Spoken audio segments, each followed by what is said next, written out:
Tren kasus COVID-19 di wilayah Jawa Bali belum menunjukkan penurunan signifikan. Presiden Joko Widodo bahkan meminta anak buahnya bekerja mati-matian menekan angka kematian. Saat bersamaan, kasus positif harian di luar Jawa Bali meningkat berkali lipat. Bagaimana kemudian pemerintah menjawab evaluasi penanganan pandemi di masa PPKM ini? Untuk membahasnya lebih dalam, sudah bergabung sore ini melalui sambungan Zoom Menteri Koordinator Bidang Perekonomian Republik Indonesia sekaligus Ketua KPCPEN Erlangga Hartarto. Selamat sore Pak Menko. Selamat sore Mbak Rifana. Apa kabar Pak? Alhamdulillah sehat. Oke, banyak pertanyaan yang harus Anda jawab Pak. Kita yang pertama dulu, Pak Menko, selama perpanjangan PPKM level 4 ternyata angka kasus positif harian dan angka kematian tetap tinggi. Apakah kemudian pemerintah mengakui Pak Menko bahwa perpanjangan PPKM ini tidak berdampak signifikan terhadap laju penularan Pak? Jadi pertama untuk memutus mata rantai COVID itu ada kegiatan yang kan mobilitas dan juga kan isolasi secara ketat. Okay. Nah, PPKM ini kita lihat di bulan Juli kemarin tanggal 24 terlihat kasusnya 504 itu tertinggi dan per 28 Juli turun 3%, Okay. 558. Positif harian tertinggi per 15 Juli 56.000 dan per 28 Juli itu 47.791. Okay.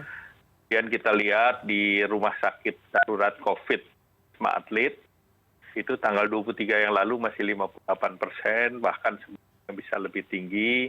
Per 29 Juli kemarin sudah mencapai sekitar 38,86%. Okay.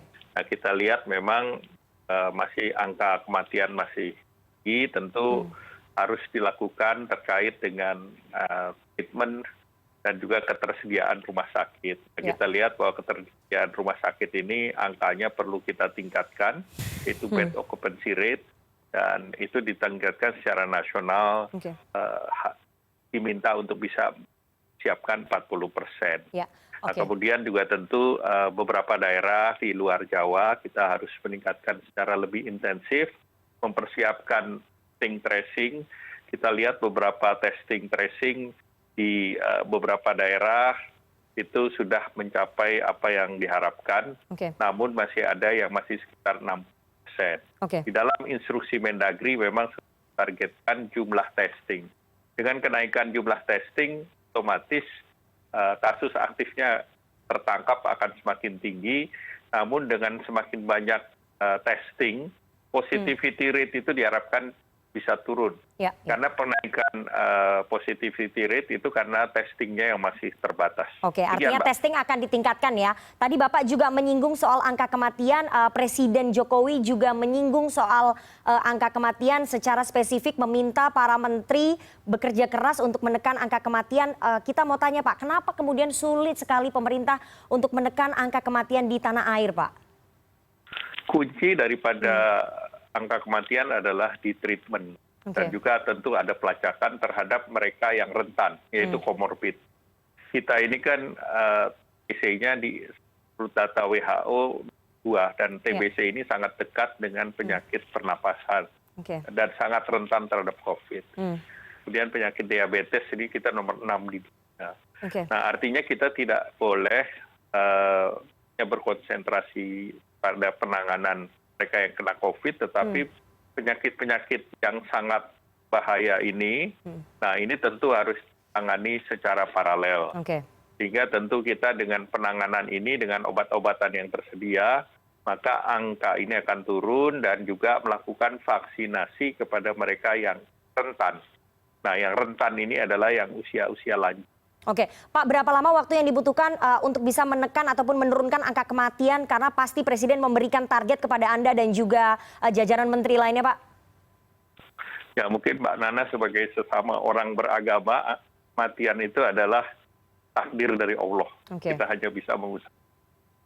Ya, kemudian tentunya peningkatan treatment inilah yang kita harus jaga, dan dengan obat-obatan yang akan diadakan dengan diproduksi oleh farma-farma dalam negeri, dan juga apabila masih kurang kita akan import obat-obatan secara lebih mudah dan relaksasi itu dilakukan oleh Bea Cukai dan Badan POM. Oke, Pak Menko, Anda menjadi koordinator penanggung jawab untuk PPKM berjenjang di luar Pulau Jawa dan Bali. Kalau di Jawa Bali kita tahu ada Pak Luhut Binsar Panjaitan. Untuk di luar Jawa Bali ini Pak, angka kasusnya semakin meningkat. Sementara kita lihat fasilitas kesehatannya, kemudian pasokan obat dan juga oksigen tidak sekomplit di sini. Bahkan kemarin kami sempat berbincang dengan beberapa kepala daerah, mereka sangat mengeluhkan Pak soal fasilitas kesehatan yang sudah mulai kewalahan begitu. Bagaimana kemudian skenarionya agar fasilitas kesehatan di luar Pulau Jawa, Bali tidak kolaps, menahan angka kasus yang semakin meningkat, Pak Menko? Ya, tentu kita lihat bahwa kasus itu tetap kita harus tangani hulu dan hilir. Hulunya itu adalah kemudian juga disiplinan masyarakat, kemudian isolasi, mengurangi mobilitas. Nah, kemudian tentunya Pemda diberikan target dan sudah ada 21 provinsi dan 45 kabupaten kota yang diterapkan PPKM level 4. Nah, tentunya ini seluruh kesiapannya termasuk obat-obatan, kemudian ketersediaan oksigen, kemudian juga occupancy rate di luar Jawa ini bed occupancy rate masih sekitar 70%. Nah, ini yang kemarin kita rapatkan untuk ditingkatkan ke 40%. Di luar Jawa ada beberapa daerah penghasil oksigen seperti Pupuk Kaltim di Bontang, kemudian ada di Sumatera Selatan ada pabrik Pusri, kemudian juga ada pabrik Samator di Pulau Batam, dan kemudian juga ada produksi di wilayah Sulawesi Tengah dan juga distribusi yang di Makassar. Jadi kami melakukan reorganisasi logistik dan dengan data yang ada di Menkes, seperti kemarin untuk di wilayah Kaltim dibantu dari Parepare dan dibantu dari Makassar. Jadi kita akan monitor keseluruhannya, dan kalau kita lihat dengan fasilitas rumah sakit yang ada, ini kita terus jaga. Sekian, Mbak. Oke, dengan penjelasan Bapak tadi berarti pemerintah menjamin bahwa pasokan obat dan juga oksigen tidak akan kekurangan ya Pak ya di luar Jawa Bali ya Pak, di tengah kasus yang terus meningkat. Pemerintah tentu akan terus memonitor secara harian dan pemerintah juga sudah ada di Kementerian Kesehatan Satgas COVID dan Satgas Oksigen, dan itu diminta kepada seluruh rumah sakit untuk menginput data sehingga bisa termonitor. Jangan sampai nanti tidak menginput data sehingga tidak termonitor. Oke, baik. Nanti kita akan lanjutkan perbincangan kita dengan Menko Perekonomian Republik Indonesia Erlangga Hartarto. Usai jeda, jangan kemana-mana, tetap di CNN Indonesia Newsroom.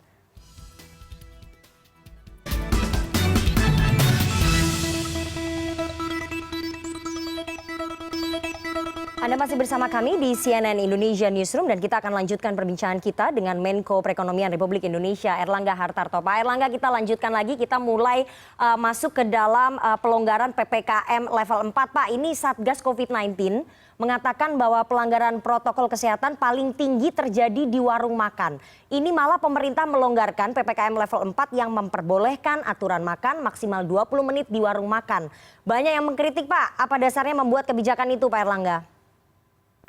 Ya, pertama tentu kita lihat kita harus menyeimbangkan kehidupan dan penghidupan, dan masyarakat tentunya perlukan untuk mencari pencaharian, terutama masyarakat yang penghasilannya basis harian. Nah, salah satu adalah PKL warung makan dan warteg.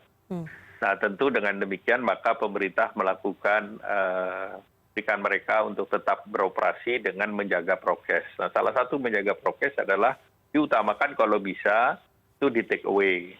Tetapi kalau makan di tempat dibatasi. Dan tentu di beberapa negara melakukan hal tersebut, di Amerika Serikat, di Australia, Irlandia, Inggris, Taiwan, bahkan mereka mengatur di tempat-tempat tersebut ada yang diatur tidak boleh indoor, harus di outdoor.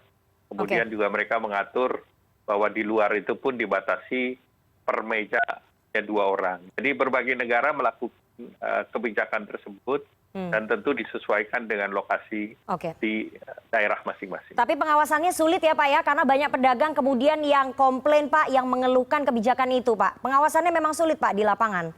Ya tentu lapangannya ini kan diserahkan kepada Pemda, diberikan kepada wisdom lokal. Oke.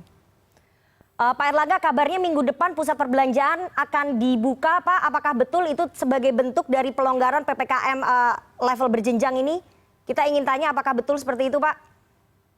Pemerintah belum memutuskan hal seperti itu. Namun persiapan untuk bagaimana caranya membuka sudah dipersiapkan. Salah satunya adalah dengan mengoptimalkan aplikasi Peduli Lindungi. Oke. Sehingga dengan aplikasi Peduli Lindungi ini mereka yang masuk ke tempat ramai atau tempat umum itu diminta untuk satu sudah divaksinasi. Baik. Minimal dosis pertama. Dan ini sudah dilakukan di penerbangan. Jadi prototypingnya sudah ada. Jadi harus menunjukkan mereka sudah divaksin atau mereka dilakukan swab antigen 1 hari sebelumnya. Nah ini kalau bisa dilakukan aplikasi Peduli Lindungi di tempat-tempat umum, maka tentu akan lebih mudah memonitor mereka yang bergerak dan aman untuk semua.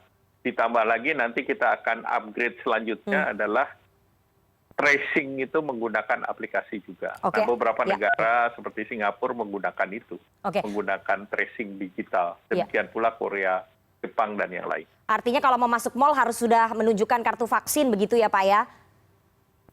Sederhananya begitu, tapi ke depannya kita bisa menggunakan aplikasi QR Code. Di mana masing-masing toko, restoran itu meminta QR Code yang datanya sudah terintegrasi antara di Kementerian Kesehatan, termasuk juga yang Silacak untuk testing tracing dan termasuk juga yang terkait dengan mereka yang sudah tervaksinasi.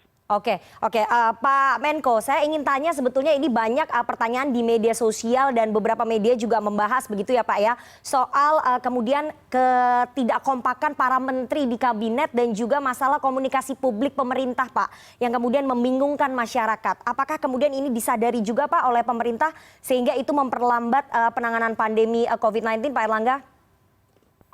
Ya tentunya pemerintah melakukan komunikasi publik baik dari Kominfo maupun dari Satgas COVID. Nah tentunya apabila ini dilakukan secara intens, diharapkan hal-hal yang tidak masih memerlukan informasi, ini harapannya sih bisa dilakukan. Artinya para menteri kompak nggak nih Pak? Menteri kompak, sangat kompak, dan keputusan adalah keputusan hasil rapat. Oke, baik. Pak, Indonesia diprediksi banyak ahli akan menjadi negara terakhir yang keluar dari pandemi COVID-19 karena penanganan pandemi pemerintah katanya Pak lebih mengedepankan sektor ekonomi daripada kesehatan. Tadi salah satunya sudah Anda akui bahwa ada sektor-sektor ekonomi usaha kecil yang kemudian harus dipertimbangkan. Respon Bapak seperti apa? Ya, pertama kembali recovery itu dua hal. Satu dari COVID, dua dari kontraksi ekonomi. Jadi kita harus menyeimbangkan antara kehidupan ataupun life saving life dan livelihood, penghidupan. Penghidupan adalah pekerjaan. Nah dengan membalans ini tentu diharapkan Indonesia akan menjadi salah satu negara yang bisa keluar lebih awal. Nah, targetnya berapa lama Pak? Yang menjadi game changer adalah vaksinasi. Nah vaksinasi pemerintah sudah merencanakan untuk mengadakan 420 juta sampai saat sekarang. Dan kita melihat bahwa di bulan Juli ini sudah ada 35 juta dosis vaksin yang masuk, ada di tangan. Dan bulan depan akan meningkat sekitar 73 juta. Jadi vaksinasi ini menjadi game changer untuk kita keluar dari COVID, dan hampir semua negara itu mengatakan bahwa vaksinasi itu yang menjadi prioritas nasional di negeri masing-masing. Dan kita kan memang ditargetkan untuk mencapai herd immunity ataupun sekitar 70% di bulan Agustus. Nah tentu dengan anak-anak usia 12-17 juga akan divaksinasi, angka ini bergeser lagi, tambah lagi. Oke, kalau tadi Anda mengatakan bahwa pemerintah optimis bahwa kita akan keluar lebih awal dari masa pandemi COVID-19, targetnya sudah sampai berapa lama begitu Pak? Targetnya kira-kira berapa lama lagi kita akan keluar dari pandemi ini? Karena tentu saja Presiden pasti sudah meminta para menterinya untuk membuat roadmap penanganan pandemi harus lebih cepat terselesaikan Pak Menko. Jadi pertama tentu kita diminta untuk menekan angka-angka kasus aktif, positivity rate. Nah, salah satu yang dilakukan adalah menambah testing. Tadi yang dikatakan dengan situasi positivity rate yang ada sekarang, rule of thumb-nya adalah minimal itu dari 1.000 penduduk 15 yang dites. Itu minimal. Nah, kita sudah melakukan dalam instruksi Mendagri target per kota, per kabupaten di seluruh Indonesia. Kemudian yang kedua terkait dengan pemulihan ekonomi, kita masih optimis di kuartal kedua itu kita masih sekitar 7%. Di kuartal ketiga tergantung pada penanganan COVID dan juga tingkat daripada mata rantai COVID naikannya ataupun landai, kapan dia bisa landai. Nah ini tentu di kuartal ketiga tumbuhannya antara 1-3%. Dan secara year on year, pemerintah juga mendorong agar serapan anggaran bisa sesuai dengan jadwal dan juga yang diagendakan. Maka kita di akhir tahun masih positif di angka 3,7 sampai 4,5%. Nah khusus untuk tahun depan kita lihat bahwa perlu ada program menggeser ataupun apa yang diistilahkan oleh Bapak Presiden adalah agar dari pandemik buat transisi menuju endemik. Nah itu program-programnya sedang dipersiapkan oleh pemerintah. Oke, kita tunggu Pak nanti programnya seperti apa yang akan dipaparkan oleh pemerintah. Pertanyaan terakhir Pak Erlangga, ini banyak sekali yang masuk ke media sosial kami dan juga banyak beredar di media sosial lainnya. Serta di jalan-jalan Pak, kita juga lihat banyak baliho Pak Menteri yang dipasang. Ini Pak, Bapak harus jawab karena banyak kritikan karena ini dipasang di masa pandemi. Bagaimana Bapak menanggapi hal ini Pak? Ya tentu tidak ditanggapi. Nah ini kaitannya kita sedang menangani pandemi COVID dan sedang pemulihan ekonomi. Oke, baik. Terima kasih sekali Pak Menteri Koordinator Bidang Perekonomian Republik Indonesia, Pak Erlangga Hartarto. Semoga pemerintah bisa bersatu padu untuk bisa menekan angka penyebaran COVID-19 dan menurunkan angka kematian seperti yang diminta oleh Presiden Jokowi kepada para menterinya untuk bisa bekerja keras menangani pandemi ini. Terima kasih sekali atas waktunya kepada CNN Indonesia Newsroom sore hari ini. Sehat selalu Pak Erlangga. Terima kasih Mbak Rifana.